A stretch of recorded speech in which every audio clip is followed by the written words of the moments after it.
ಹಣ ಕದಿಯೋದು, ಚಿನ್ನ ಬೆಳ್ಳಿ ವಜ್ರವನ್ನ ಕದಿಯೋ ಕಳ್ಳರ ಟ್ರೆಂಡ್ ಕಡಿಮೆ ಆಗಿದೆ. ಬದಲಾಗಿ ಸದ್ಯದ ಟ್ರೆಂಡ್ ಏನಪ್ಪ ಕಳ್ತನದ ವಿಚಾರದಲ್ಲಿ ಅಂತ ಹೇಳಿದ್ರೆ, ತರಕಾರಿ ಬೆಳೆಯೋದ್ರಲ್ಲಿ ಯಾವ್ದು ರೇಟ್ ಜಾಸ್ತಿ ಇರುತ್ತೆ ಅದನ್ನ ಕದಿಯೋದು ಹೆಚ್ಚಾಗ್ತಾ ಇದೆ.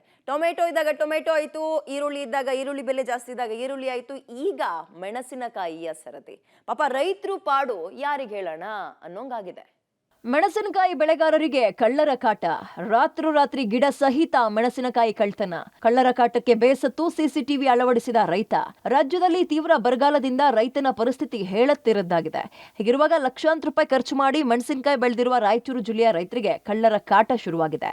ಈ ಮೊದಲು ಹತ್ತಿ ತೊಗರಿ ಕಳ್ತನ ಮಾಡ್ತಾ ಇದ್ದ ಕಳ್ಳರು ಈಗ ಮೆಣಸಿನಕಾಯಿಯ ಮೇಲೆ ಕಣ್ಣಿಟ್ಟಿದ್ದಾರೆ. ರಾತ್ರೋರಾತ್ರಿ ಗಿಡ ಸಮೇತ ಮೆಣಸಿನಕಾಯಿಯನ್ನ ಕದ್ದು ಎಸ್ಕೇಪ್ ಆಗ್ತಿದ್ದಾರೆ. ಇದರಿಂದ ಬೇಸತ್ತ ರೈತ ಜಮೀನಲ್ಲಿ ಸಿಸಿ ಕ್ಯಾಮೆರಾ ಅಳವಡಿಸಿದ್ದಾನೆ. ಆದ್ರೂ ಕಳ್ಳರ ಭಯ ಇರೋದ್ರಿಂದ ರಾತ್ರಿ ಹೊತ್ತು ಜಮೀನಲ್ಲೇ ಮಲಗ್ತಾರೆ. ಮೆಣಸಿನಕಾಯಿ ಬಿತ್ತನೆ ಮಾಡ್ತೀವಿ ಸರ್. ಇದು ಕಳ್ಳರ ಕಾಟ ಹೆಚ್ಚಾಗಿದೆ ಸರ್. ಕಳ್ಳರ ಕಾಟ ತಪ್ಪಲಾರ್ದೇನೆ ಇದನ್ನ ಒಂದು ಸಿಸಿ ಕ್ಯಾಮ್ರಾವನ್ನು ಅಳವಡಿಸಿದ್ವಿ ಸರ್. ಈ ಸಿಸಿ ಕ್ಯಾಮ್ರಾ ಸರ್ ಟವರ್ ಎಲ್ಲಿ ತನ ಬರುತ್ತೆ ಸರ್, ನಮಗೆ ಮೊಬೈಲಿಗೆ 3 ಮೊಬೈಲಿಗೆ ನಾವು ಕನೆಕ್ಟ್ ಮಾಡ್ಕೋಬೇಕು ಸರ್. 3 ಮೊಬೈಲ್ ಕನೆಕ್ಟ್ ಮಾಡ್ಕೊಂಡ್ರೆ ನಾವು ಎಲ್ಲಿ ಕುಂತಾದ್ರೂ ನೋಡ್ಬೋದು ಸರ್. ನಮ್ಮ ಹೊಲ ಸರೌಂಡ್ ಕಾಣುತ್ತೆ ಸರ್. ನಮ್ಮ ಹೊಲದಾಗ ಯಾರು ಒಂದು ನಾಯಿ ಬಂದ್ರ, ಒಂದು ಮಲ ಬಂದ್ರ, ಒಂದು ಚಿಗಿರಿ ಬಂದ್ರ, ಒಬ್ಬ ಮನುಷ್ಯ ಬಂದ್ರೆ ಕಾಣುತ್ತೆ ಸರ್. ಹಗಲಿ ರಾತ್ರಿ ಹೊಲದಾಗ ಕುಂತು ಕಾಯ್ಬೇಕನ್ನೋ ಬೇಸರ ಸಲುವಾಗಿ ಅಗಲೇ ತರ ಇದನ್ನ ನಾವು ಸೇಫ್ಟಿಗೆ ಕಟ್ಟೋಣ ಅಂತಂದು ಒಂದು ಸಿಸಿ ಕ್ಯಾಮ್ರಾ ಅಳವಡಿಸಿದ್ವಿ ಸರ್. ಆದರೂ ರಾತ್ರಿ ಹೋಗಿ ನಾವು ಹೊಲದಲ್ಲಿ ಮಕ್ಕೊಂತೀವಿ ಸರ್. ನಾವೇನೋ ಒಂದು 50 ಎಕರೆ 100 ಎಕರೆ ಬೆಳೆದವರಲ್ಲ ಸರ್.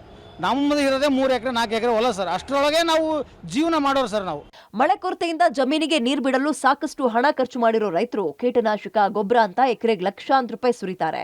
ಎಕರೆಗೆ 10 ರಿಂದ 12 ಕ್ವಿಂಟಲ್ ಬೆಳೆ ನಿರೀಕ್ಷೆ ಇದ್ದು ಆ ಪೈಕಿ 2 ರಿಂದ 3 ಕ್ವಿಂಟಲ್ ಕಳ್ಳರು ಪಾಲಾದ್ರೆ ನಮಗೆ ಉಳಿಯೋದೇನು ಅಂತ ಆತಂಕಗೊಂಡಿದ್ದಾರೆ.